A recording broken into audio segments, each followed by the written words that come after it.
বাবা ছিলেন অবিভক্ত বাংলার রংপুরের সিভিল সার্জন। চেয়েছিলেন ছেলেরা ইন্ডিয়ান সিভিল সার্ভেন্ট হোক। তার সেই ইচ্ছে অনুযায়ী সন্তানদের নিয়ে পাড়ি দিয়েছিলেন বিদেশ। অরবিন্দের শৈশবকাল কাটে ইংল্যান্ডে। তারপর সেন্ট পল স্কুলে এবং কেমব্রিজ বিশ্ববিদ্যালয়ে পড়াশোনা করেছেন। পরবর্তীকালে তিনিই হয়ে ওঠেন ভারতবর্ষের বিপ্লবী আন্দোলনের একটি শক্তিশালী আওয়াজ। চলুন আজকে শুনে নিই অর্থ, প্রতিপত্তি, বিত্ত, সম্পত্তি সব ছেড়ে কিভাবে একজন বিপ্লবী হয়ে ওঠেন এবং তার পরবর্তীকালে একজন ঋষি হয়ে ওঠার গল্প।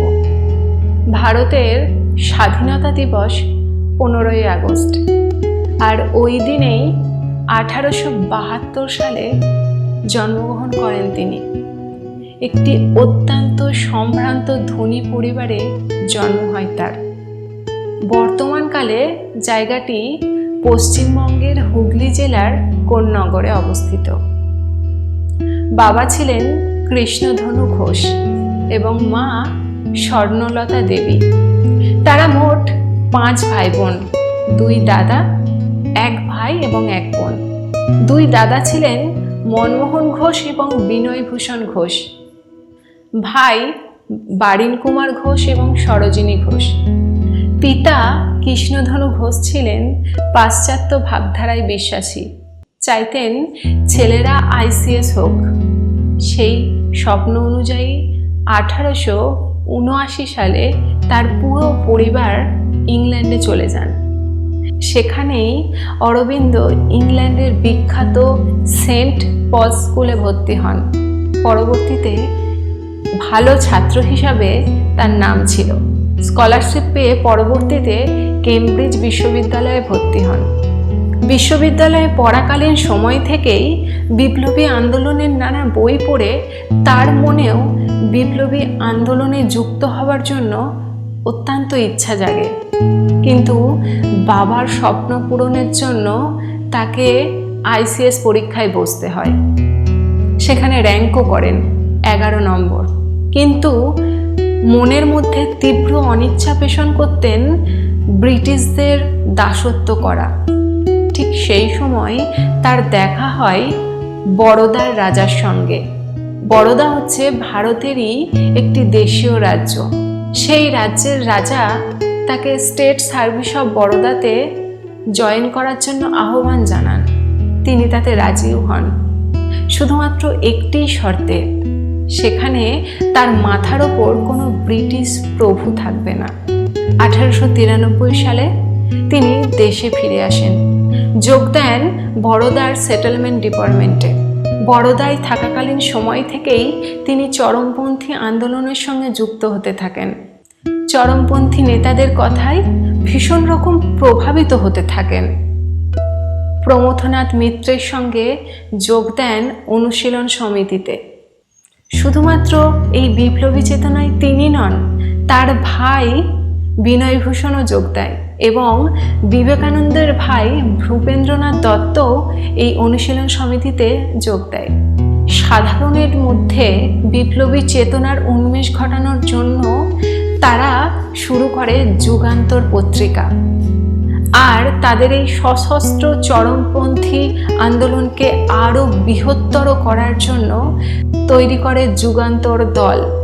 নিজের ধ্যান ধারণা ভীষণ রকম মানুষদের মধ্যে ছড়িয়ে দিতে চেয়েছিলেন পূর্ণ স্বরাজ। বয়কট করেছিলেন বিদেশি জিনিস এবং সর্বসাধারণের জন্য শিক্ষার অধিকার তিনি দাবি করেছিলেন। তার এই যুগান্তর দলটি একটি কাজ করতে ভীষণ পারদর্শী ছিল, তা হলো গুপ্ত হত্যা। গোপনে ছক কষে ব্রিটিশ অফিসিয়ালদের হত্যা করার ছক। সেই কাজ করতে গিয়েই একসময় প্রফুল্ল চাকি এবং ক্ষুদিরাম বোসের ওপর ভার পড়ে ম্যাজিস্ট্রেট কিংসফোর্ডকে হত্যা করার জন্য। কিন্তু সেদিন সেই গাড়িতে কিংসফোর্ড ছিলেন না। আর সেই বিখ্যাত আলিপুরদুয়ার বোমা মামলায় যুক্ত হন 37 জনেরও বেশি বিপ্লবী।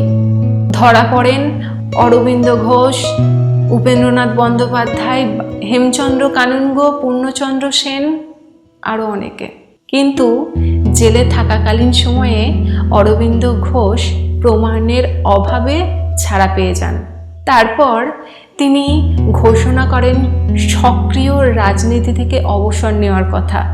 পুরোপুরিভাবে নিজেকে নিয়োজিত করেন আধ্যাত্মিক পথে। চলে যান পণ্ডিচেরিতে, শুরু করেন নিজের সাধনা, যাকে তিনি পরবর্তীকালে ইন্ট্রিগাল যোগ বলেছেন। যদিও সবসময়ই তার বিপ্লবী আন্দোলনের নেতাদের সঙ্গে চিঠিতে যোগাযোগ থাকত। তার পরামর্শ নেওয়ার জন্য নেতারা তার সঙ্গে যোগাযোগ করতেন। পণ্ডিচেরিতে অরবিন্দ ঘোষের সাধনার বিষয় ছিল একটি ঐশ্বরিক দেহে মানব জীবনের বিবর্তন। একদিকে আধ্যাত্মিক সাধনা এবং অন্যদিকে সাহিত্য চর্চাও সমানতালে চলতে থাকে। লিখেছেন the life divine, Savitri, the ideal of unity ইত্যাদি বই, যার জন্য 1943 সালে মনোনীত হন সাহিত্যের নোবেলের জন্য। এরপরে তিনি তার কর্মীবৃন্দদের নিয়ে তৈরি করেন শ্রী অরবিন্দ আশ্রম। আর এই দেশবাসীকে শান্তি, আধ্যাত্মিকতা দানের স্বরূপ দ্বিতীয়বারের জন্য তিনি নোবেল পুরস্কারের মনোনীত হন 1950 সালে। আর সেই বছরই 5 ডিসেম্বর তিনি মহাপ্রস্থান করেন। জীবনের শেষ বছরগুলো তিনি সম্পূর্ণভাবে নিজেকে আধ্যাত্মিক চেতনায় নিবিষ্ট করেছিলেন। তিনি বিশ্বাস করতেন মানবজাতির উন্নতির জন্য একটি উচ্চতর চেতনার প্রয়োজন, আর সেই চেতনার জাগরণই হবে মানবজাতির মুক্তির পথ।